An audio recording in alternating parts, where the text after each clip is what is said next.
സംസ്ഥാന സർക്കാരിന്റെ Thiruvonam bumper ticket record വിൽപ്പനയിലേക്ക്. നറുക്കെടുപ്പിന് 3 ദിവസം ബാക്കി നിൽക്കെ വിൽപ്പന 66 ലക്ഷത്തിലേക്ക് കടന്നു.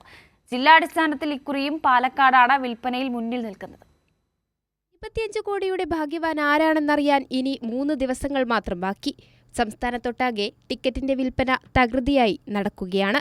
നിലവിൽ അച്ചടിച്ച 70 ലക്ഷം ടിക്കറ്റുകളിൽ 66 ലക്ഷത്തിനടുത്ത് ടിക്കറ്റുകൾ വിറ്റുകഴിഞ്ഞു. ജില്ലാടിസ്ഥാനത്തിൽ പാലക്കാടാണ് വിൽപ്പനയിൽ ഇക്കുറിയും മുന്നിൽ. സബ് ഓഫീസുകളിലേതുൾപ്പെടെ 10 ലക്ഷത്തിലധികം ടിക്കറ്റ് ജില്ലയിൽ നിന്ന് വിറ്റു. തിരുവനന്തപുരത്തും തൃശൂരും ടിക്കറ്റ് വിൽപ്പന 7 ലക്ഷം കടന്നു.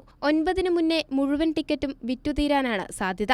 25 കോടി രൂപ ഒന്നാം സമ്മാനമെന്നത് മാത്രമല്ല ഓണം ബമ്പറിന്റെ ഇക്കുറിയുള്ള പ്രത്യേകത. രണ്ടാം സമ്മാനമായി 1 കോടി രൂപ വീതം 20 പേർക്കാണ്.